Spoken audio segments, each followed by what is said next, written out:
বাড়িতে গিয়ে যখন মুহাম্মদ রাসূলুল্লাহ সাল্লাল্লাহু আলাইহি সাল্লাম যখন বাড়িতে গেটের মধ্যে ঢুকেছে, এদিকে খাদিজাতুল কুবরা বলছে, ইয়া রাসূলুল্লাহ, হাসবেন স্বামী, দুনিয়ার মধ্যে আপনার আব্বা নাই, আপনার মা নাই, কেউ নাই, আপনার হয়ে কেউ কথা বলবে না, আপনার হয়ে কেউ কথা বলতে আসবে না, আপনি সহ্য করুন, ধৈর্য ধরুন। কারণ আল্লাহ পাক রব্বুল আলামিন কোরআন কারীমের মধ্যে বলেছেন, ইন্নাল্লাহা মা'আস সাবিরিন, নিশ্চয় আল্লাহ তাবারক ওয়া তাআলা বলেছেন, নিশ্চয় আমি আল্লাহ যে দুনিয়ার মধ্যে ধৈর্য ধরে সবর করে, আমি আল্লাহ তাদের সাথে থাকি।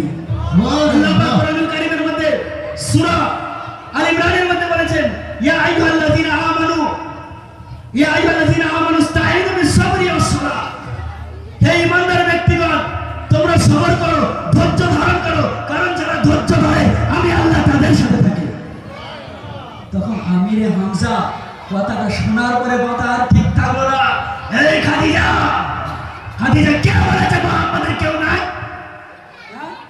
কে বলেছে? কে বলেছে মুহাম্মাদের কেউ নাই? আমি আমিরে হামজা থাকতে, কারণ মায়ের বাবার ক্ষমতা নাই যে মুহাম্মাদের গায়ে আঘাত করবে।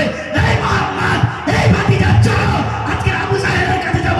তোমাকে কেন, কিসের জন্য তোমার শরীরের মধ্যে আঘাত করেছে? তোমাকে আঘাত করেছে আমি আমিরে হামজা, যতক্ষণ না আবু জাহেলকে মারবো আমি ততক্ষণ পর্যন্ত আমিরে হামজা আমি শান্ত হব না। যতক্ষণ না পর্যন্ত আমি আমিরে হামজা, আমার রক্ত গরম হয়ে গেছে, রক্ত ঠান্ডা করতে গেলে আবু জাহেলকে মারবো, তারপরে আমি বাড়ি আসবো।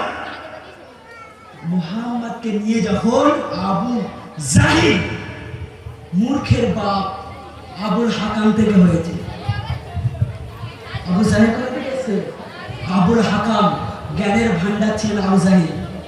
কেন হয়েছে? আমার নবীকে না মানার কারণে। বুঝতে পারছেন? যখন এবার আবু জাহেলের কাছে গিয়েছেন, যাওয়ার পরে আবু জাহেল, তুই আমার ভাতিজাকে মেরেছি, মারার বদলে মার, আর কোনো কথা হবে না, আমি আর কোনো কথা শুনতে চাই না। তখন আবু জাহেলের সৈন্যরা বলছে, তুমি যদি আবু জাহেলের গায়ে হাত দাও, আমাদের সর্দার মাস্টারের গায়ে যদি হাত দাও, আমরা কিন্তু ছেড়ে কথা বলবো না। তখন কি বললেন? আবু জাহেল জানে, আবু জাহেল সৈন্যদেরকে বলছে, সৈন্য, এমনি আমিরে হামজার মাথা গরম, কেউ যদি না জানো, আবু জাহেল জানে যে আমিরে হামজার মাথা গরম, এখনই আমাকে শেষ করে দেবে। হে সৈন্য, চুপ করো, যা হয়েছে বাদ দাও। আমিরে হামজাকে বাদ দাও মানে? তুমি আমার ভাতিজার গায়ে হাত দিয়েছো, আমাকে জানিয়ে দিয়েছিল। আরে মায়ের বলে মা, ওই তীরটা নিয়ে সঙ্গে সঙ্গে আবু জাহেলের গায়ে মেরেছে। আবু জাহেলের শরীরের মধ্যে নিক্ষেপ করে দিয়েছে। মারের বদলে মারার কোনো কথা হবে না। কে বলেছে বুঝতে পারার কেউ নাই? এই রহমাতুল লিল আলামিন যখন মুমিন আল্লাহ মুরুদুল আহমদ মুর্তজা মুহাম্মদ আরবি সাল্লাল্লাহু তাআলা আলাইহি ওয়াসাল্লাম যখন মসজিদে নববীতে আজান নামাজ পড়তে যেতেন, যখন নামাজ আদায় করতে যেতেন, এই নবী পাক সাল্লাল্লাহু আলাইহি সাল্লামের যখন রাস্তা দিয়ে নামাজ আদায় করতে যেতেন, মসজিদের মধ্যে সালাত আদায় করতে যেতেন, উম্মে জামিল বলে একজন মহিলা ছিলেন, একজন বৃদ্ধ মহিলা।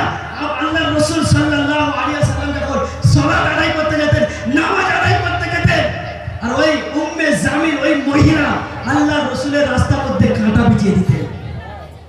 কি বিছাতেন? উম্মে জামিল আল্লাহর রাসূল নামাজ আদায় করতে যেতেন মসজিদে নববীর মধ্যে, রাস্তার মধ্যে কাঁটা বিছিয়ে দিতেন। আমার রাসূল প্রত্যেকটা দিন, আরে আমার রাসূলের কেমন আখলাক, ইন্নাকা লা আলা খুলুকিন আযীম। সুবহানাল্লাহ বলে, হ্যাঁ, কই সুবহানাল্লাহ বলে, সুবহানাল্লাহ।